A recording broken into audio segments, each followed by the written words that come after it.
بسم اللہ الرحمن الرحیم الحمد للہ والصلاة والسلام علی رسول اللہ وعلی آلہ واصحابہ اجمعین اما بعد۔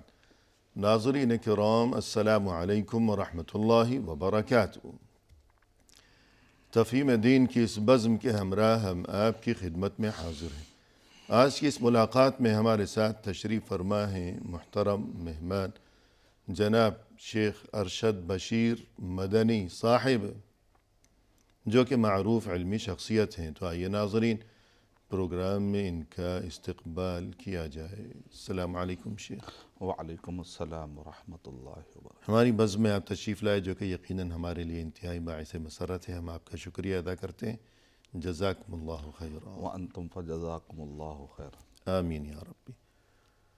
جہاں تک تعلق ہے آج کی اس ملاقات میں موضوع گفتگو کا، تو ناظرین کرام آپ کے ذہنوں میں ہوگی یہ بات کہ اس سے قبل گزشتہ ملاقات کے موقع پر انہی محترم مہمان کی معیت میں ہم نے گفتگو کی تھی خاندان کی اہمیت کے بارے میں، اور اس حوالے سے یہ گفتگو کی گئی کہ اولاد کے ذمے والدین کے فرائض، یعنی والدین کے بارے میں اولاد کی ذمہ داریاں کیا ہیں۔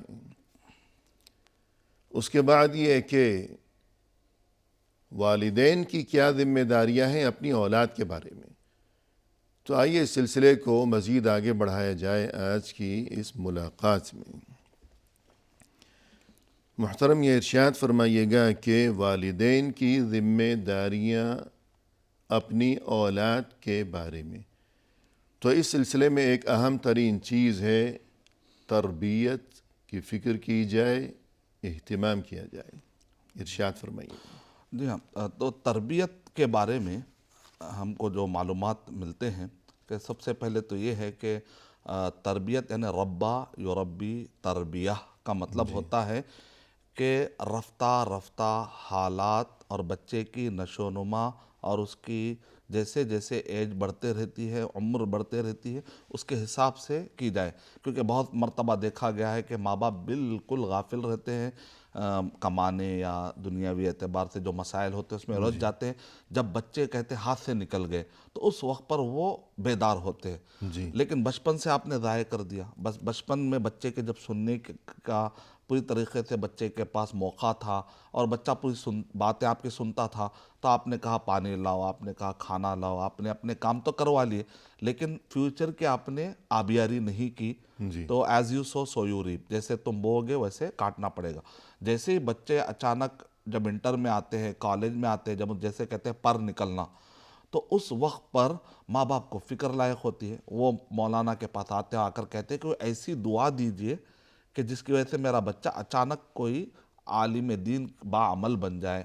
جی تو ایسے علماء کے پاس اللہ سبحانہ تعالیٰ چاہے تو ایک رات میں امام مہدی کو اللہ سبحانہ یصلحہ اللہ فی لیلۃ واحدہ، وہ ایک الگ مسئلہ ہے، کن فیکون، لیکن وہ جو واقعی اعتبار سے جو ہم کو عملی طور پہ تطبیقی طور پر جو ہم کو اہتمام کرنا چاہیے وہ ہے دعا اور محنت کے ساتھ ساتھ کہ آپ کو بچپن سے ہی تربیت کا معاملہ کرنا چاہیے۔ جیسے کہا گیا انشاء الشیء حالا فحالا الی حد التمام، کہ ہر حالت کے ساتھ ساتھ اس کو ٹوکا جائے، بشیروں و نذیرہ، کبھی خوشخبری کے ساتھ، کبھی نذیرہ کے انداز اپناتے، کبھی تھوڑا سا آپ نے سختی کی، کبھی تھوڑی سی آپ نے نرمی کی۔ شیخ بن باز رحمۃ اللہ علیہ سے پوچھا گیا کہ سب سے بہترین طریقہ کیا ہے تربیت کا، تو انہوں نے جامع کلمہ کہا، وہی طریقہ ہے جو نبیوں کا طریقہ ہے، بشیروں و نذیرہ، کہ کبھی سختی اور کبھی نرمی کی جائے۔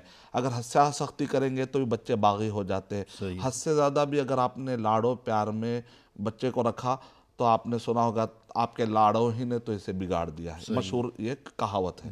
تو دونوں کے درمیان ہم کو درمیانی چال، توازن کے ساتھ اور بیلنس طریقے سے ہم کو اس میں آگے بڑھنا چاہیے، اور جگہ جگہ ٹوکتے رہنے سے تربیت کامل ہوتی ہے۔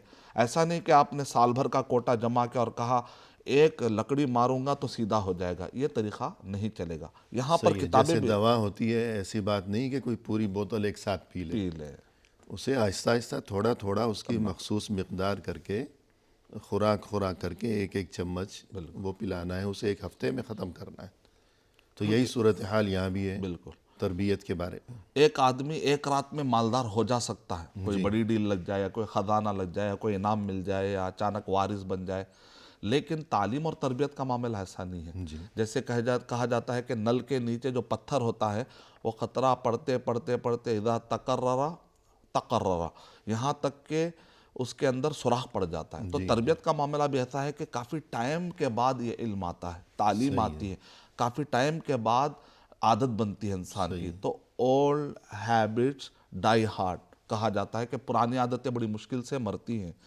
تو اس وجہ سے پہلے سے خیال کرتے کہ بچے کی ایک مرتبہ عادتیں بری ہو جائیں، اس کے بعد بچہ اچھا بننا بھی چاہے تو نہیں بن پائے گا۔ جیسا کہ عمر رضی اللہ تعالیٰ عنہ کے پاس ایک شخص نے آ کر کہا کہ بچہ میری بات نہیں سنتا، تو بچے نے کہا کہ میرے ابا جان نے میری تربیت ایسی کی ہے کہ میں چاہتے ہوئے بھی میں اپنی عادتوں کو بدل نہیں پا رہا ہوں۔ تو عمر رضی اللہ تعالیٰ عنہ نے سیر اعلام النبلاء کے حوالے کے مطابق یہ ہے کہ انہوں نے اعلان کر دیا کہ ماں باپ اپنے فریادیں لے کر نہ آئیں اگر انہوں نے تربیت کا حق ادا نہ کیا۔ اس کا مطلب پہلے سے ہی آپ علماء کے پاس آ کر کہیں گے کہ اسلام میں اس کا سولوشن نہیں ہے، کیا اسلام اس بارے میں کیا کہتا ہے، تو آپ نے کیا کیا اتنے سالوں سے؟ تو اس کا خیال رکھنا چاہیے تربیت کا۔ اسی لیے قرآن کی آیت ہے یا ایھا الذین آمنوا قوا انفسکم واہلیکم نارا، کہ اے وہ لوگوں جو ایمان لائے ہو اپنے آپ کو اور اپنے گھر والوں کو جہنم کی آگ سے بچاؤ۔ ہم پوری دنیا کی اصلاح کی بات کرتے ہیں، لیکن اپنے آپ کو یعنی اصلاح جو شروع ہوتی ہے اپنے آپ سے شروع ہوتی ہے اور اپنے گھر سے شروع ہوتی ہے۔ لیکن اکثر دنیا میں باہر اصلاح کرنے کے خوگر ہوتے ہیں، پوری کائنات بدلنے کی فکر ہوتی ہے، لیکن اپنے آپ کو اور گھر والوں کو بدلنے کی فکر نہیں ہوتی ہے۔ حالانکہ قیامت کے دن ہم سے دوسروں کے بارے میں سوال نہیں ہوگا، جو ہماری ذمہ داری میں ہیں، ہمارے اہل و عیال، ہمارے بچے، ہم سے تو انہی کے بارے میں سوال ہوگا۔ بالکل، اور خبر میں بھی ہم کو تنہا جانا ہے تو اپنا حساب و کتاب۔ اگر ہم نے باہر بہت سے لوگوں کی اصلاح کر دی، بہت کچھ لکھا پڑھا دیا، سکھا دیا، لیکن اپنے بچوں کی طرف سے ہم غفلت برتتے رہے، تو یہ تو نقصان کی بات ہے کہ ہم سے دوسروں کے بارے میں تو سوال ہی نہیں ہونے والا۔ بالکل، جن کے بارے میں سوال ہم سے کیا جائے گا یعنی ہمارے بچے، تو وہاں ہم نے کیا کیا؟ اس لیے امام قتادہ رحمۃ اللہ علیہ سے پوچھا گیا کہ قوا انفسکم واہلیکم نارا کا مطلب کیا ہے؟ تو انہوں نے بڑا جامع کلمہ کہا کہ اپنے بچوں کو اللہ کی اطاعت پر ابھارو اور نافرمانی سے بچاؤ، یہ ہے اپنے آپ کو اور اپنے گھر والوں کو جہنم سے کی آگ سے بچانے کا مطلب یہ ہے کہ تم اللہ سبحانہ و تعالیٰ کی اطاعت پر ان کو ابھارتے رہو، تعلیم دیتے رہو، تلقین کرتے رہو، اور اللہ کی نافرمانیوں سے بچنے کی تلقین کرو۔ صحیح۔ رسول اللہ صلی اللہ علیہ وسلم کے بارے میں آپ دیکھیے قرآن کریم میں پہلے یہ کہ وَأَنذِرْ عَشِيرَتَكَ الْأَقْرَبِينَ، جو آپ کے قریبی ہیں، گھرانے کے لوگ ہیں، آپ انہیں اللہ سے ڈرائیے، اللہ کے عذاب سے ڈرائیے، آخرت سے ڈرائیے۔ اور اس کے بعد یہ کہ یا ایھا الرسول بلغ ما انزل الیک من ربک، کہ سبھی لوگوں کو کھلم کھلا جو ہے آپ اللہ کا پیغام پہنچائیے۔ تو گویا کہ اپنے گھر کے جو افراد ہیں پہلے ان کی طرف توجہ دینا ضروری ہے۔ تربیت وہاں سے شروع ہوتی ہے۔ جی، کیونکہ یہ انسان کی ذمہ داری ہے، باقی سب کی ذمہ داری تو انسان پر نہیں ہے۔ تو یہ معاملہ ہو گیا کہ بچوں کی تربیت، اگر تربیت نہیں کی گئی، اور ظاہر ہے کہ تربیت کا وقت تو بچپن سے ہی ہے، جیسے آپ نے ذکر کیا کہ جیسے بچہ جو اس کی جسمانی نشو و نما ہے کہ پیدا ہونے کے بعد اسے یعنی باپ کے قد تک پہنچنے میں کتنے 18 سال 20 سال لگ گئے، اس کے بعد وہ اپنے باپ کے قد کے برابر ہوگا۔ تو اسی طرح جو ذہنی نشو و نما ہے، روحانی و اخلاقی تربیت ہے، تو یہ چیزیں بھی بچپن سے ہی آہستہ آہستہ اس کا دل قبول کرے گا، نہ یہ کہ پہلے والدین غفلت کا شکار رہیں۔ اور اگر اچھی تربیت نہیں کی گئی تو اس کے کیا نقصانات ظاہر ہو سکتے ہیں؟ چند نقصانات کا میں نے انتخاب کیا ہے تاکہ لوگ اس پر توجہ دے کہ پہلی بات تو ہے کہ والدین انتقال کے بعد اولاد کی دعاؤں سے محروم رہیں گے۔ جی، کئی مرتبہ میں جاتا ہوں، بہت سارے نوجوان سے ملتا ہوں، تو میں ان سے پوچھتا ہوں کہ کیا آپ کو نماز جنازہ کی دعا یاد ہے؟ تو کہتے نہیں، کافی بڑی ہے۔ تو یہ کیسی محبت ہے کہ اللہ سبحانہ انسان ہے تو موت و حیات کا سلسلہ ہے، والدین کا بھی انتقال ہو سکتا ہے، جو محبوب جس کو آپ بہت چاہتے ہیں ان کا انتقال ہوگا، آپ دنیا سے وداع کر رہے ہیں اپنے والد کو یا والدہ کو، اور ایک دعا بھی آپ ان کو نہیں دے پا رہے، تو پھر اتنے سال ان کا جو آپ نے کھایا فری میں اس کا کچھ تو حق ادا کر دیتے. تو بچے عابدیدہ ہو جاتے ہیں اور 2 گھنٹے کے اندر، 3 گھنٹے کے اندر، 1 گھنٹے کے اندر دعا یاد ہو جاتی.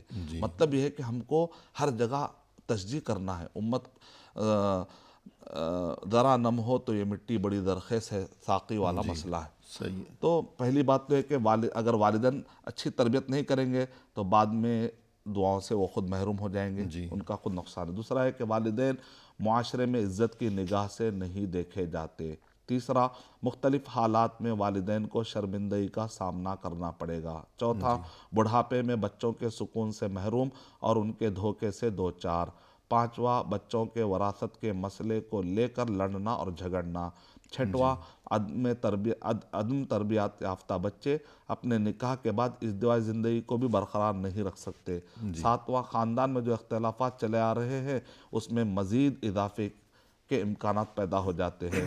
آٹھواں ہے، قوم و ملت کے سرمایہ کا نقصان ہو جاتا ہے.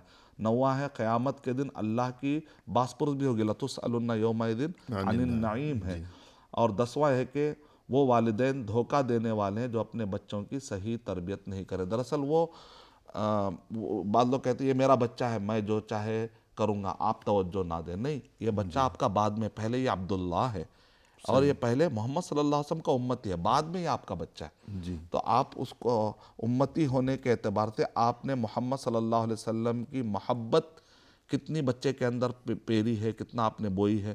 اللہ کی محبت، رسول کی محبت صلی اللہ علیہ وسلم، صحابہ کرام کی محبت، اور اسی طرح جو آدمی جس کے ساتھ محبت کرے گا قیامت میں انہی کے ساتھ جمع کیا جائے گا. تو آج کے بچوں کو ہم دیکھنا ہے کہ آج کے بچے کس سے محبت کر کے، فلاں گیم کھیلنے والے یا فلاں کیریکٹر جو فلموں میں نظر آتے، بچے ان سے زیادہ محبت کرتے ہیں. ان کا بایوگرافی اگر آپ کہیں گے، وہ ایسے ڈائٹ کرتا ہے، وہ ایسے ڈائٹ کرتا ہے. بعض کے بچے اتنے فین ہوتے ہیں، وہ کب اٹھتا ہے، کب سوتا ہے، کہتے وہ آدمی یہ کھانا کھاتا اور یہ نہیں کھاتا، وہ یہ کپڑے پہنتا. کیا آپ نے محمد صلی اللہ علیہ وسلم کے بارے میں اتنے شوق سے پڑھا ہے؟ تو وہ شرمندہ ہو جاتے. کیا آپ نے اللہ کا تعارف اتنا تفصیل سے حاصل کیا جو آیت الکرسی میں ہے، سورہ حشر کے آخری آیتوں میں ہے، قرآن مجید پورا اللہ سبحانہ تعالیٰ کے تعارف میں، اور نبی صلی اللہ علیہ وسلم کے اخلاق قرآن مجید کے اندر جو اخلاق بتائے، کان خلقہ القرآن ہے. تو ہمارے نوجوان بچوں کو توجہ دلانے سے یہ بچے ہیرا بن جاتے ہیں، اور یہ بچوں کے اندر سے صلاحیتیں اجاگر ہونے لگتی ہے جب ہم ایسے توجہ دلاتے ہیں. تو اس طریقے سے ماں باپ کو چاہیے کہ اپنے بچوں کو توجہ دلائیں تاکہ نقصانات سے بچ جائیں انشاءاللہ. صحیح ہے کہ بچوں کا اپنا نقصان بھی ہے اگر اچھی تربیت نہ کی گئی، اور والدین کا بھی نقصان ہے. اور جو سوشل میڈیا وغیرہ جو آج کل کی نئی ایجادات ہیں، ٹیکنالوجی وغیرہ ہے، تو بچے بہت استعمال کرتے ہیں. اب مکمل بندش بھی نہیں لگائی جا سکتی. تو اس سلسلے میں کچھ فرمائیے. ہم مکمل اگر کوئی کامیاب ہو جاتے ہیں بندش لگانے میں، بچے بھی راضی ہو جاتے ہیں تو فبیہا و نعمہ، بہت اچھی بات ہے. لیکن اکثر ایسا ہوتا نہیں ہے، تو ایسے وقت پر کنٹرول کرنا سکھائے. جیسے گاڑی چلاتے ہیں تو روڈ پر جو ہے ٹریفک رولز لگائے گئے ہیں تاکہ گاڑی کنٹرول میں رہے، تاکہ اس کو بھی نقصان نہ ہو، دوسروں کو بھی نقصان نہ ہو. تو بالکل وہی کیفیت یہاں پر بھی ہے کہ جو کچھ بھی آلات ہے سوشل میڈیا کا، اس کا صحیح استعمال ان کو بتایا جائے اور رہنمائی کی جائے. جیسے ابھی 2 بڑے بیماریاں پیدا ہو رہے ہیں بچوں کے اندر، ماں باپ کو اس کا شعور ہونا چاہیے. کئی ماں باپ ہے، پیسہ ہے تو بہت ساری ٹیکنالوجی دیتے ہیں، جب ان سے کہتے ہیں بھائی آپ بچوں پر توجہ نہیں دے رہے، تو کہتے ہیں ہمارے بچے ہیں، ہم ان کو جو بولے لا کر دیں گے. ہم یہ بچوں کو جو ہے اور یہ بچوں کو ہم ڈانٹتے تک بھی نہیں. تو لیکن یہاں پر سائیکالوجسٹ کہتے ہیں کہ ایک بچہ ضد کر رہا ہے، اگر آپ نے اس کو بر وقت، ٹھیک ہے آپ اس کو ذہنی طور پر اہانت آمیز انداز میں تو آپ کچھ بھی نہیں کر سکتے، وہ تو اسلام بھی اس کے رکتا ہے. لیکن اگر آپ اس کو ٹوکیں گے بھی نہیں، بعض لوگ کہتے ہیں ٹوکنا بھی غلط ہے، اس کی آزادی سلب ہو جائے گی، اس کی خودی پہ نہیں. ٹوکنا اس لیے چاہیے کیونکہ چھوٹا بچے کی پروگرامنگ کیا ہوتی ہے، اچھا یہ صحیح ہے شاید، ورنہ بڑے لوگ ٹوکتے تھے. تو بچے کی پروگرام اتنی ہو جاتی ہے کہ بعض اوقات 1-2 سال کے بعد بچے اتنے ضدی ہو جاتے ہیں، ماں باپ کہتے ہیں کہ بچہ کنٹرول میں کیوں نہیں آ رہا ہے. تو ہم ان سے پوچھتے ہیں کہ آپ نے بچے کو ایسی عادت ڈال دی کہ وہ سمجھتا ہے کہ یہ کام صحیح ہے. جی آپ ہی نہیں، آپ وقفے ہی. کے بعد انشاءاللہ. جی محترم ناظرین، فی الحال لیتے ہیں مختصر سا وقفہ، ہمارے ساتھ ہی رہیے گا.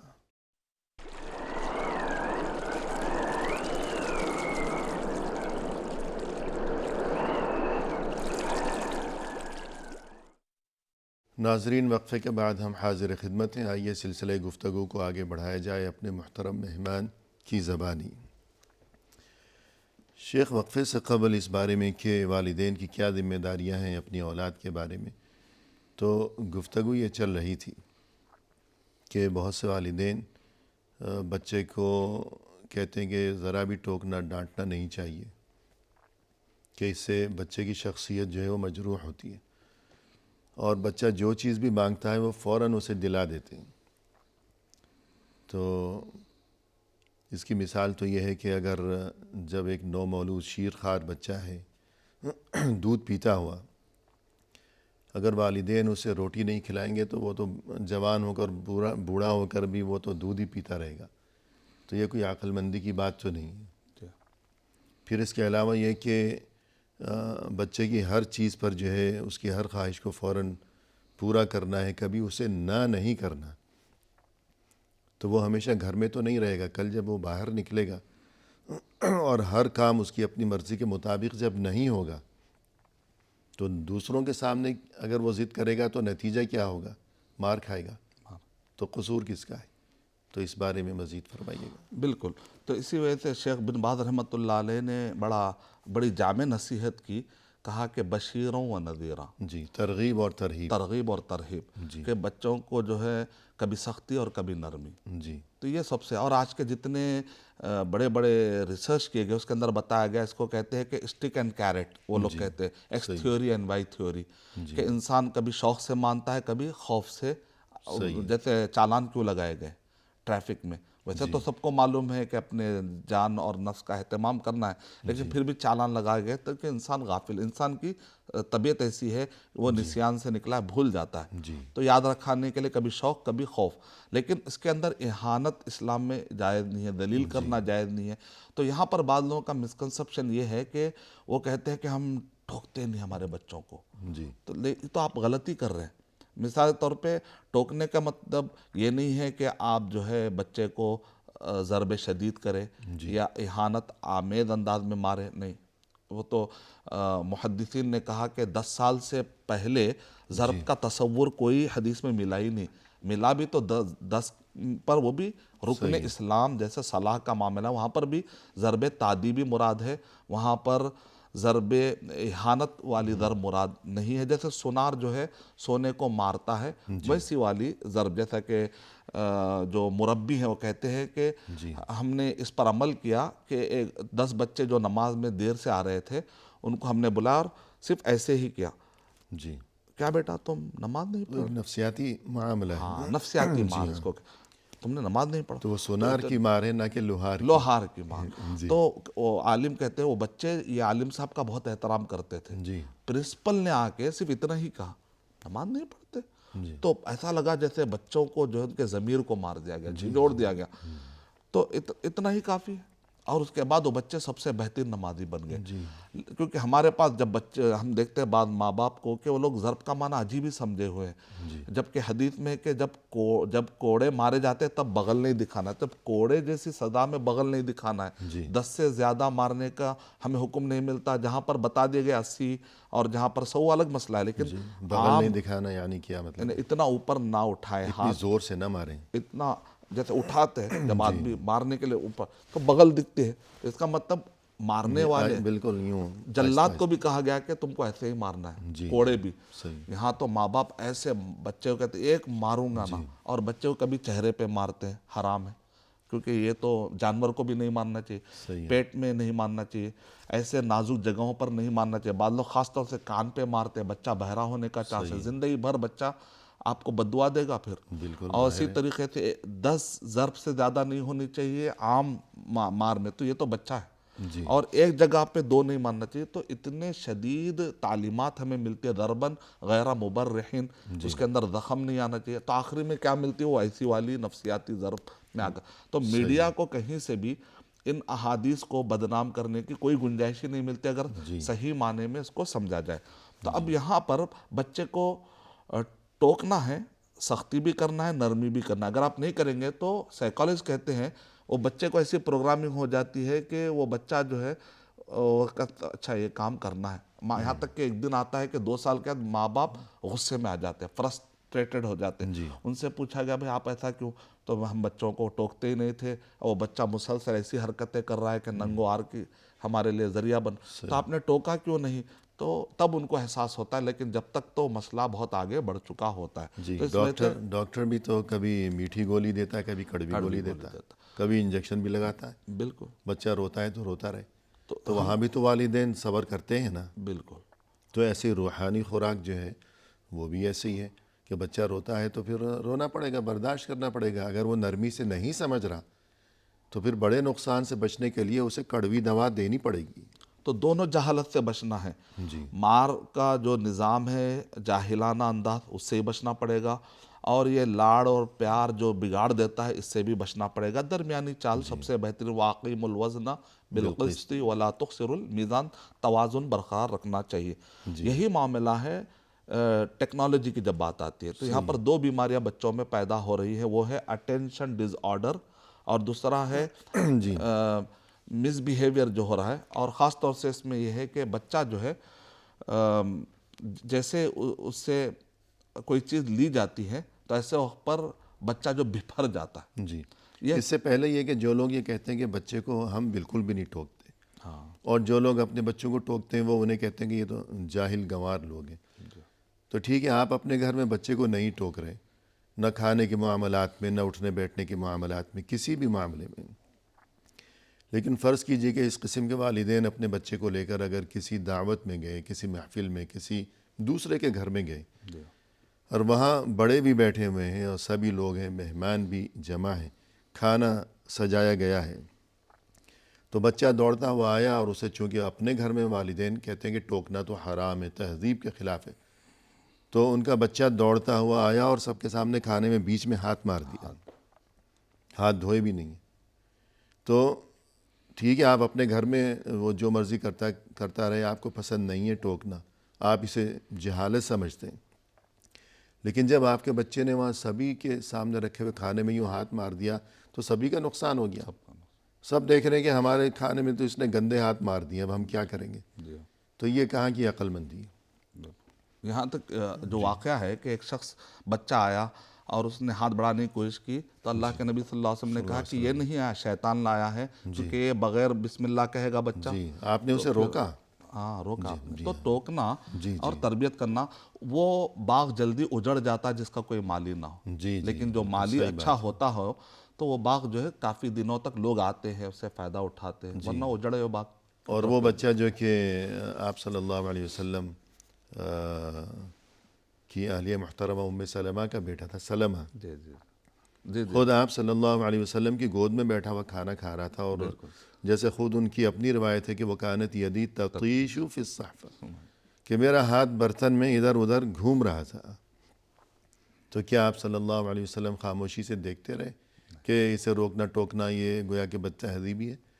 آپ نے اسے روکا، اسے سمجھایا، اسے نصیحتیں کی، اسے کھانے کے آداب سکھائے اور سبھی کے سامنے سکھائے تاکہ سبھی ان آداب کی تعلیم حاصل کریں کہ یا غلام سم اللہ وکل بیمینک وکل مما یلیک، اے بچے کھانے سے پہلے اللہ کا نام لو، بسم اللہ کہو، اور یہ کہ دائیں ہاتھ سے کھاؤ اور صرف وہی کھاؤ جو تمہارے سامنے ہے، نہ یہ کہ تمہارا ہاتھ ادھر ادھر گھومتا رہے برتن کے اندر.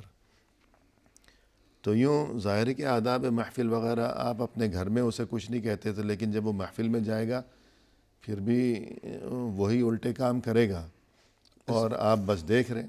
اس میں ایک نقطہ اور ایک بھی علماء کرام نے کہ اس کے بعد جو کلمہ ہے کہا وَكَانَتْ تِعْمَتِي بعد، کہ اس کے بعد میرا یہ وطیرہ بن گیا کہ میں یہ سارے آداب طعام کا خیال کرتا رہا. اور یہ حدیث انہوں نے بیان کی جبکہ وہ بوڑھے ہو گئے تھے. تو بچپن میں جو سکھایا گیا وہ تھا زندگی بھر بڑھاپے یہاں تک کہ بڑھاپے میں وہ نصیحت کر رہے ہیں کہ یہ مجھے بچپن میں سکھایا گیا تھا. تو کہتے ہیں بچپن کی عادتیں پچپن تک.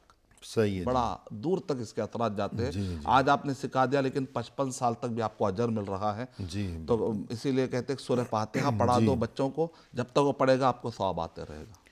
تو روکنا ٹوکنا ہے، سکھانا ہے، یہ والدین کی ذمہ داری ہے، یہ فریضہ ہے. اور یہ کہ والدین سے اس بارے میں سوال ہوگا اللہ کے یہاں. تو کوئی کیسے کہہ سکتا ہے کہ یہ بد تہذیبی ہے، جہالت ہے. ہاں البتہ یہ کہ روک ٹوک جو ہے وہ مہذب طریقے سے ہو، وہ مشفقانہ طریقے سے ہو، کہ سکھانا اور تعلیم دینا اور اصلاح مقصود ہو، اسے ذلیل و رسوا کرنا مقصود نہ ہو، اس کی عزت نفس کو مجروح کرنا مقصود نہ ہو. حکیمانہ انداز. جی، ڈاکٹر کے پاس مریض جاتا ہے، ڈاکٹر اس کا علاج کرتا ہے، ڈاکٹر مشفق ہے، مہربان ہے. ڈاکٹر اسے نقصان پہنچانا نہیں چاہتا کہ یوں جو ہے مثلا یہ کہ نامناسب طریقے سے انجیکشن اسے لگا رہا ہے، یا ڈاکٹر اس کے جو راز ہیں، اس کی صحت سے متعلق جو باتیں ہیں، جو معاملات ہیں، وہ دنیا کے سامنے ان کا چرچا نہیں کرتا، اس کی ذلت کا سامان نہیں کرتا، بلکہ ڈاکٹر اس کے لیے مہربان ہے، مشفق ہے، خیرخواہ ہے، اسے اس مرض سے نجات دلانا چاہتا ہے. تو جب ڈاکٹر کا یہ حال ہے، معالج کا یہ حال ہے، تو والدین کو مزید ان باتوں کی پابندی کرنا ضروری ہے. بالکل. کہ سمجھائیں، روک ٹوک کریں، مگر پیار سے، محبت سے، ادب سے، تمیز کے ساتھ. یہی معاملہ ٹیکنالوجی کا ہوتا ہے کہ جیسے کہا تھا کہ وائلنٹ بیہیویئر اور اٹینشن ڈس آرڈر، یہ دو بیماریاں جنم لے رہے ہیں آج کل کی ٹیکنالوجی میں. کہ بچے کو اچانک مہمان آتے ہیں، بچہ جو ہے مہمان پہ توجہ نہیں دے رہا ہے، پورے بچے بیٹھے ہوئے ہیں یا بڑے بیٹھے ہوئے، بچے اپنے کام میں اتنا بزی ہیں کہ ان کو پتہ نہیں ہے کہ ان کا رشتہ کیا ہے، ان کے میرے ذمہ داریاں کیا ہے، اور بچے جو صرف گیجٹس میں لگے ہوئے ہیں. جب ان سے اگر آپ گیجٹ چھینتے ہیں تو ایک وائلنٹ بیہیویئر وہاں پر بچے چیخ مارتے ہیں کہ سب کے سامنے ماں باپ کو شرمندگی کا احساس ہونے لگتا ہے. یہ اٹینشن ڈس آرڈر کی ہم بات کریں تو کئی اسکولوں سے ہم کو یہ رپورٹ ملتی ہے کہ بچے پہلے کی طرح یاد نہیں کر رہے. بچہ پہلے اچھا یاد کرتا تھا، لاسٹ ایئر بچے نے اچھا حفظ کیا، اس سال بچہ بالکل ڈل ہو گیا. وجہ کیا ہے کہ یہاں پر کہیں نہ کہیں گیجٹس کا استعمال پر کنٹرول کھو گئے ماں باپ. بچے کو کنٹرول نہیں رہا. لاسٹ ایئر اس کا حفظ اچھا تھا، اس سال اس کی رپورٹ اچھی نہیں آئی. لاسٹ ایئر بچہ 10 تک اچھا پڑھا، اچانک بچہ ڈگری میں بچہ جو ہے کمزور ہو گیا. تو کہیں نہ کہیں ہم دیکھتے ہیں کہ کنٹرول. تو ایسے وقت پر چند ہمیں تعلیمات ملتی ہے، چاہے بچے جب بڑے ہوں، خاص طور سے تو نوجوان بچوں کے لیے بھی خاص طور سے رہنمائی ہوگی کہ کچھ چیزیں میں نے جمع کی کہ سوشل میڈیا کا استعمال کیسے کریں.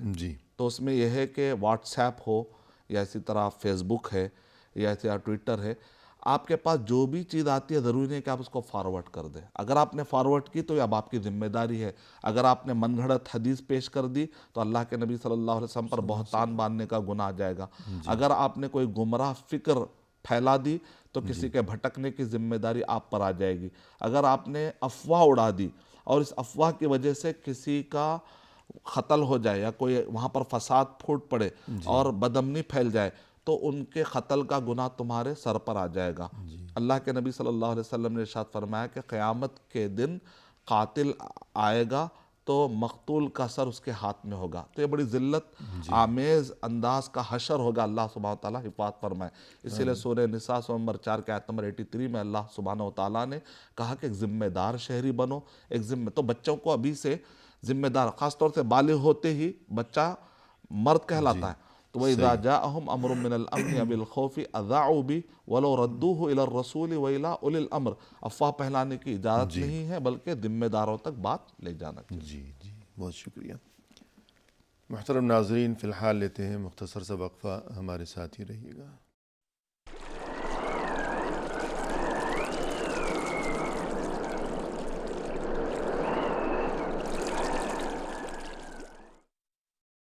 ناظرین، وقفے کے بعد ہم حاضر خدمت ہیں. آئیے سلسلہ گفتگو کو پائے تکمیل تک پہنچایا جائے اپنے مہمان کی زبانی. شیخ، وقفے سے قبل جیسا کہ آج کی اس ملاقات میں یہ موضوع گفتگو ہے ہمارا کہ والدین کی ذمہ داریاں اولاد کے بارے میں، تو اس سلسلے میں اہم ترین ذمہ داری یہ ہے کہ ان کی اخلاقی اور روحانی تربیت، اور اس سلسلے میں اہم ترین چیز وہی ہے جو کہ اہم ترین عبادت ہے، یعنی نماز. اس بارے میں فرمائیے. نماز کے بارے میں ہمیں اللہ کے نبی صلی اللہ علیہ وسلم نے ارشاد فرمایا کہ بچوں کو کیسے نماز کی طرف محبت ہم لا سکتے ہیں. جی تو اس کے لیے تو ہے کہ ماں باپ کو پہلے خود نمازی بننا پڑے گا، کیونکہ بچے سنتے کم ہیں، دیکھتے بہت ہیں. جی کہتے ہیں آپ نے سنا ہوگا یہ بچے تو میری سنتے ہی نہیں. جی تو کس نے کہا سنیں گے، یہ تو دیکھتے ہیں. صحیح ہے. تو واقعی یہ دیکھتے ہیں، سنتے نہیں ہیں. یہ سننے کی عمر نہیں ہے، دیکھنے کی عمر ہے، آبزرو کرنے کی عمر ہوتی ہے. بچوں کا آبزرویشن بہت پاورفل ہوتا ہے. تو اس لیے ماحول آپ کا نمازی ہو. اس لیے کہتے ہیں کہ 6 مدرسے ہوتے ہیں بچے کی تربیت کے لیے. ماں ایک مدرسہ ہے، باپ ایک مدرسہ ہے، اور اس کے بھائی بہن، اور اس کی جو جس کو آپ کہتے ہیں نیوکلیئر فیملی، قریبی خاندان، پھر اس کے بعد بڑا خاندان، پھر اس کے بعد محلہ، آس پڑوس، پھر اس کے بعد جو مسجد ہوتی ہے، مسجد میں ملنے جلنے والے، اور مدرسے میں جو کمیونٹی آ رہی ہے. تو گیا کہ آپ کو مدرسے کا انتخاب، یہاں تک کہ جو میدان ہے یہ بھی ایک مدرسہ ہے. صحیح. میدان میں ہی بچے بہت سارے گالیاں سیکھ لیتے ہیں. تو میدان میں بھی آپ بچوں کن بچوں کے ساتھ صحبت میں چھوڑ رہے ہیں. تو یہ 6 مدرسے بہت اہم ہوتے ہیں. اس میں سب سے پہلا مدرسہ جس کو آپ کہتے ہیں ماں، بہت اہم رول یہاں پر ہوتا ہے. یہاں تک کہ آپ دیکھتے ہیں کہ موسیٰ علیہ السلام کی تربیت ہو رہی ہے فرعون کے دربار میں، لیکن ماں کون ملی؟ Be be Asiya. جی لیکن نوح علیہ السلام کا بیٹا تربیت پا رہا ہے ایک نافرمان بیوی، یعنی نوح علیہ السلام کی بیوی نافرمان ہے. تو بچے کا حال دیکھیے آپ کہ یہ پانی میں ڈوب رہا ہے، اور موسیٰ علیہ السلام اللہ سبحانہ و تعالیٰ کے حکم سے قوم کو پانی سے بچا کے نکال رہے ہیں. کتنا فرق ہو جاتا ہے ماں کی تربیت کا، کہ باپ بھی ہے دو طرف بھی، لیکن باپ سے زیادہ اثر کس کا ہوتا ہے؟ ماں کا ہوتا ہے. اس لیے کہتے ہیں کہ ماں کی درجگاہ بہت پاورفل ہوتی ہے. لہذا ماؤں کا بھی حسن انتخاب اور شوہر کا حسن انتخاب بہت ضروری ہے. تو یہاں پر نماز کے بارے میں تو سب سے پہلے بچہ جو دیکھتا ہے نمازی ماحول ہونا چاہیے. دوسرا حکم بھی دینا چاہیے. حکم آپ حکمت والے انداز میں، جیسا کہ اللہ کے نبی صلی اللہ علیہ وسلم نے ارشاد فرمایا مرو صبیانکم بالصلاۃ اذا بلغوا 7. جب بچے 7 سال کے ہو جائے تو ان کو نماز کے لیے تم تلقین کرو. کہنے کا مطلب ہے تلقین کرنا ہے. اور وَاضْرِبُوا عَلَيْهَا وَاضْرِبُوهُمْ عَلَيْهَا اذا بلغوا 10. جب وہ 10 وَاضْرِبُوهُمْ عَلَيْهَا بِعَشْرٍ. جب 10 سال کے ہو جائیں تو ایسے وقت پر ان کو ضرب تعدیبی بھی کر سکتے ہو. یعنی مطلب یہ نکلا کہ اگر آپ کو تھوڑی سی سختی بھی کرنا پڑے تو عادت بنانے کے لیے، مولڈ کرنے کے لیے، جیسے سنہار کی جیسی ایک سنہار جیسے ضرب لگاتا ہے. اس لیے میں اس کا ترجمہ مار نہیں کر رہا ہوں تاکہ لوگ غلط معنی نہ لیں، بلکہ یہ عربی زبان اتنی وسیع زبان ہے تو اس میں سنار کی ضرب کو بھی ضرب کہا جاتا ہے، اور لوہار کی ضرب کو بھی کہا جاتا ہے. تو اس کا جاہلانہ معنی سے بچتے ہوئے تو یہاں پر نماز کے لیے کہا گیا. اور خاص طور سے لقمان علیہ السلام ہم کو 4 بڑے اہم نصیحتیں کر رہے ہیں: عقیدہ، عبادات، معاملات، اخلاقیات. یعنی بچے کی تربیت یہ 4 چیزوں میں ہم کو جانچنا چاہیے. جیسے کہ عقیدے کی طرف ہمیں اشارہ ملتا ہے سورہ لقمان جب ہم پڑھتے ہیں وَإِذْ قَالَ لُقْمَانُ لِابْنِهِ وَهُوَ يَعِظُهُ يَا بُنَيَّ لَا تُشْرِكْ بِاللَّهِ إِنَّ الشِّرْكَ لَظُلْمٌ عَظِيمٌ. یہاں پر بچے کی عقیدے کی اصلاح ہو رہی کہ اے میرے بیٹے تو اللہ سبحانہ و تعالیٰ کے ساتھ کسی کو شریک نہ کرنا، کیونکہ شرک بہت بڑا ظلم ہے.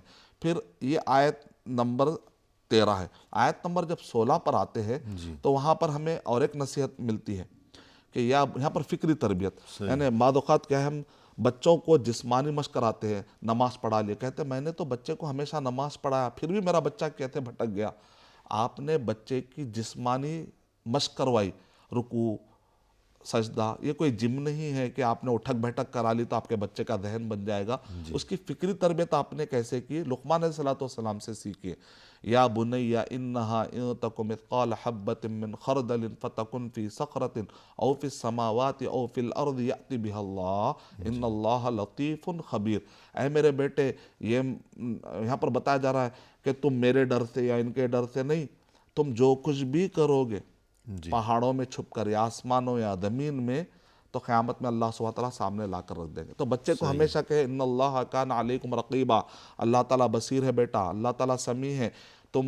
میں آج ہوں، کل نہیں رہوں گا، ہو سکتا آفس میں ہوں یا ہو سکتا میں مر جاؤں، لیکن اللہ سبحانہ تعالیٰ تمہیں دیکھ رہے ہیں. اور جو تم کرو گے مالک یوم الدین، قیامت میں تم کو اس کا حساب و کتاب دینا، فمن یعمل مثقال ذرۃ خیرا یرا ومن یعمل مثقال ذرۃ شرا یرا، توحید رسالت آخرت کی بنیاد پہ بچے کی تربیت کرے۔ تو یہاں لقمان صلی اللہ علیہ وسلم کیسے بچے کی فکری تربیت کریں، صرف جسمانی تربیت نہ کریں، جسمانی مشق نہ کرائیں نمازوں کی، بلکہ ذہن بنائیں کہ تم جو بھی کر رہے ہو، پتہ نہیں تم سوشل میڈیا میں کیا دیکھ رہے ہو، یوٹیوب پہ تم کیا دیکھ رہے ہو، مجھے نہیں معلوم فیس بک پہ تمہارے فرینڈ کیا ہے، آج کل تو بہت سارے ایپ ہے، تم ہو سکتا بوڑھے ماں باپ کو جھانسا دے سکتے ہو، لیکن اللہ لطیف خبیر، وہ باریک بھی ہے، وہ خبر رکھنے والا ہے، وہ سمیع ہے، وہ بصیر ہے، وہ علیم بذات الصدور ہے، یعلم خائنۃ الاعین وما تخفی الصدور ہے، وہ آنکھوں کی خیانت کو اور دلوں کے بھیدوں کو جاننے والا ہے۔ میرے بچے تم جا نہیں سکتے، تم عاجز نہیں کر سکتے۔ اس کے بعد لقمان صلی اللہ علیہ وسلم پہلے عقیدہ اور اس کی فکری تربیت، پھر اس کے بعد عبادات اور معاملات پر توجہ یہاں پر دے رہے ہیں۔ یا بنیا اقیم، اور بنیا پیار کا ملا علی قاری رحمۃ اللہ علیہ نے مشکات کی شرح میں لکھا کہ جو بچہ ابھی بالغ نہ ہو، اس کا مطلب تربیت بہت پہلے سے شروع ہو جاتی ہے۔ یا بنیا اقیم الصلاۃ وامر بالمعروف وانہ عن المنکر واصبر علی ما اصابک، یعنی عبادت ذاتی ہو یا امر بالمعروف و نہی عن المنکر کی شکل میں اجتماعی طور پہ تم عبادت کر رہے ہو یا معاملت داری کر رہے ہو، وَاصْبِرْ عَلَىٰ مَا أَصَابَكَ، تو صبر کا تمہارے اندر، برداشت کی تمہارے اندر قوت ہونی چاہیے۔ إِنَّ ذَلِكَ مِنْ عَزْمِ الْأُمُورِ، تو عبادات، عقائد، عبادات، معاملات اور اخلاقیات میں دو اہم نقطے بتائے جا رہے ہیں۔ اگر اخلاق بگڑتے ہیں تو بچے کا بیہیویئر کیسا ہوتا ہے، اگر اخلاق اچھے ہوتے ہیں تو کیسے بیہیویئر ہوتا ہے بتا دیا گیا۔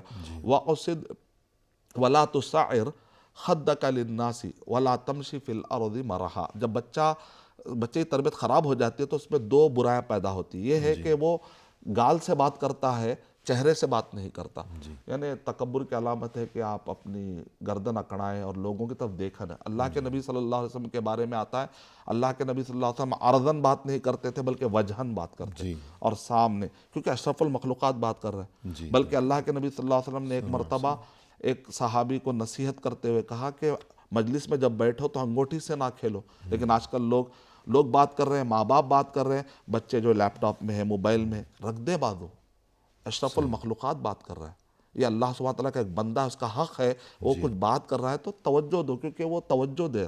لیکن اگر آپ سنیں گے وَلَا تُسَعِّرْ خَدَّكَ لِلنَّاسِ، تم اپنے لوگوں کو گال بتا کر بات مت کرو، وَلَا تُسَعِّرْ خَدَّكَ لِلنَّاسِ وَلَا تَمْشِ فِي الْأَرْضِ مَرَحًا، ایک تو یہ اس کا جو ہے روگردانی یا ایک گال دکھانا، رخسار دکھانا، تکبر کی علامت ہے، اور چال میں بھی تو یہ بچپن سے ہی، ورنہ جب بچہ بڑا ہو جاتا ہے تو ماں باپ کو یہ چیز بری لگتی ہے تو پھر جھگڑے ہوتے ہیں گھر میں۔ بچپن سے ہی اس کو سمجھایا، اس کی عادت خراب نہ کرے۔ یعنی باپ دیکھتا ہے کہ میں نے آ کر بیٹے سے بات کی ہے، یہ اپنے کام میں لگا ہوا ہے، اس نے بس جواب دے دیا اور مجھے دیکھا بھی نہیں، بس کام میں لگا ہوا ہے، تو کیا میری ویلیو نہیں ہے؟ ساری عمر میں نے اپنی زندگی اس کے لیے، اپنی جوانی لٹا دی، خراب کر دی، تو اس وقت پھر جھگڑے ہوتے ہیں۔ تو اس کو روز اول سے جب ماں باپ نے دیکھا کہ میں نے اس سے کوئی بات پوچھی ہے، اس نے مجھے دیکھا تک بھی نہیں، ویسے ہی جواب دے دیا، اسی وقت اس کو ٹوکنا ہے، سمجھانا ہے۔ اور دوسرا جو ہے چال میں فرق آ جاتا ہے اگر اخلاق خراب ہو، ایک تو گال میں فرق آتا ہے، دوسرا چال میں فرق آتا ہے۔ تو وَلَا تُسَعِّرْ خَدَّكَ لِلنَّاسِ وَلَا تَمْشِ فِي الْأَرْضِ مَرَحًا، کہ تم اتراتے ہوئے چلو مت، چلنے کا جو اسٹائل ہے وہ اتراتے ہوئے نہیں ہونا چاہیے، کہ اللہ سبحانہ وتعالیٰ گھمنڈی کو اور اترانے والے کو پسند نہیں کرتے۔ پھر آگے اگر اچھے اخلاق ہو تو کیسے ہونا چاہیے، تو کہا گیا وَقْصِدْ فِي مَشِيكَ وَغْضُضْ مِنْ صَوْتِكَ إِنَّ أَنكَرَ الْأَصْوَاتِ لَصَوْتُ الْحَمِيرِ، کہ تم اپنی چال میں میانہ روی رکھو۔ اس میں بتایا ایک دم ایسے نہیں کہ زمین پہ بوجھ بنے ہوئے یا کمزور ہے، اللہ تعالیٰ نے جو نعمتیں دی ہے تو وَأَمَّا بِنِعْمَةِ رَبِّكَ فَحَدِّثْ، بلکہ صحابہ کوڑا مارتے تھے اگر کوئی آدمی جان بوجھ کر اپنے آپ کا ڈھال ڈال لے، یا ایسا جیسے کہتے ہیں کہ حال ڈال لے، اور بتایا گیا کہ اللہ تعالیٰ نے اس کو فخر و فاقہ بنایا نہیں، اللہ نے جو دیا ہے اس کو، صحابہ پیون والے پہنتے تھے لیکن صاف رہتے تھے، تو اللہ نے جو دیا ہے اس کو اچھے طریقے سے آپ خوشی سے اس کا اظہار کرو، یہ ایک کفور سے بچتے ہوئے شکور کی ایک علامت ہے۔ اور دوسرا کیا ہے، وَغْضُضْ مِنْ صَوْتِكَ، آواز میں اتنا بات ہی نہیں کر رہے ہیں، ایسا بھی نہ ہو، یا بات ایسی ہو جیسے کہ گدھا رینگتا ہو، ایسا بھی نہیں ہونا چاہیے، بلکہ دونوں میں بھی میانہ روی ہونی چاہیے۔ یہ بڑے اہم نکتے ہیں۔ تو کہتے ہیں کہ 4 جس کے سیدھے ہو جاتے ہیں اس کے زندگی کے سارے سرے سیدھے ہو جاتے ہیں، عقیدہ، عبادات، معاملات، اخلاقیات۔ تو یہ بڑے جامع نصیحت ہے سورہ لقمان، ہر ماں باپ کو ایک مرتبہ ضرور پڑھنا چاہیے بآواز بلند بچوں کو لے کر انشاءاللہ۔ جی ماشاءاللہ۔ تو اس کے بعد ایک چیز جس کی طرف توجہ ضروری ہے کہ عدل و مساوات جو ہے بچوں میں، جی پیار یا جو بھی معاملات ہو تو عدل و مساوات بچوں میں، اگر ماں باپ بھی انصاف نہیں کریں گے تو پھر بچے بڑے ہو کر ناانصافی ہی کیا کریں گے دوسروں کے ساتھ۔ بالکل۔ اللہ کے نبی صلی اللہ علیہ وسلم کے پاس ایک شخص نے آ کر بڑے خوشی سے کہا کہ میں نے فلاں بچے کو میں نے یہ دے دیا۔ جی، تو کچھ ایک ہدیہ روایت، دیا ہے۔ ہاں، تو ایک روایت میں اللہ کے نبی صلی اللہ علیہ وسلم کے الفاظ یہ ہے، کیا تم نے اور ایک روایت میں اکل ولدک نحلتہ مثل ھذا، خاتون نے جب کہا تھا صحیح، تو نہیں، تو اللہ کے نبی صلی اللہ علیہ وسلم کے الفاظ ہے فارجعہ، ایک جگہ یعنی پر آپ اللہ نے، کے رسول صلی اللہ علیہ وسلم نے اس سے پوچھا کہ کیا تم نے اپنے باقی دوسرے سبھی بچوں کو بھی ایسی ہی ایسے چیز ہی ہدیہ دی تم ہے؟ نے ہدیہ دیا ہے؟ جی جب جواب آیا کہ نہیں، تو ایک روایت میں فارجعہ، تو آپ نے کہا کہ جاؤ واپس لوٹا دو اور سب کو برابر بانٹو۔ اور ایک روایت میں وَعْدِلُوا بَيْنَ أَوْلَادِكُمْ وَفِي أَوْلَادِكُمْ، تم اپنے بچوں کے معاملے میں انصاف سے کام لو۔ اور ایک روایت میں آپ نے بڑے سختی سے کہا فَلَا تُشْهِدْنِ عَلَى جَوْرٍ، تم مجھے ظلم کے لیے گواہ مت بناؤ۔ صحیح، بعض اوقات کیا ہوتا ہے کہ بعض لوگ آ کر منکرات سناتے ہیں تو غیبت کرنے والے اس میں شامل ہو جاتے ہیں۔ آپ کہیں بھائی مجھے گناہ میں شامل مت کرو۔ اور ایک حدیث میں یہ بھی ہے کہ کیا تم یہ نہیں چاہتے کہ تمہارے سبھی بچے تمہارے ساتھ برابر اچھا سلوک کیا کریں؟ جی ہاں، ماشاء اللہ۔ یعنی اگر انسان کا ایک بچہ تو بہت شریف ہے، ماں باپ کی عزت کرتا ہے، فرما بردار ہے، دوسرا بچہ نافرمان ہے، تو ماں باپ کا دل دکھتا ہے نا۔ تو اسی طرح ماں باپ کو بھی چاہیے کہ اپنے بچوں کے ساتھ برابری کریں، مساوات کریں۔ ماں باپ مساوات کریں گے تو بچے بھی مساوات کریں گے حسن سلوک میں۔ بالکل صحیح۔ ماں باپ ان میں فرق کریں گے، ناانصافی کریں گے، تو کل بچے بھی ناانصافی کریں گے۔ تو پروگرام کے اختتام پر ہم تہ دل سے آپ کے شکر گزار ہیں کہ آپ تشریف لائے، آپ نے عمدہ انداز میں رہنمائی فرمائی۔ ہماری دعا ہے کہ اللہ تعالیٰ آپ کے علم میں، آپ کے عمل میں، آپ کی عمر میں مزید خیر و برکت عطا فرمائیں۔ بہت شکریہ، جزاکم اللہ تعالیٰ وانتم خیرا، فجزاکم اللہ۔ آمین یا رب۔ اسی کے ساتھ محترم ناظرین، اختتامی موقع پر تہ دل سے ہم آپ کے بھی شکر گزار ہیں کہ آپ نے ہمارا یہ پروگرام دیکھا۔ ہماری دعا ہے کہ اللہ تعالیٰ سبھی کے گھروں کو آباد رکھے، شاد رکھے، اور سبھی کے بچوں کو ان کے والدین کے لیے آنکھوں کی ٹھنڈک بنائے رکھے۔ فی امان اللہ، وآخر دعوانا ان الحمد للہ رب العالمین۔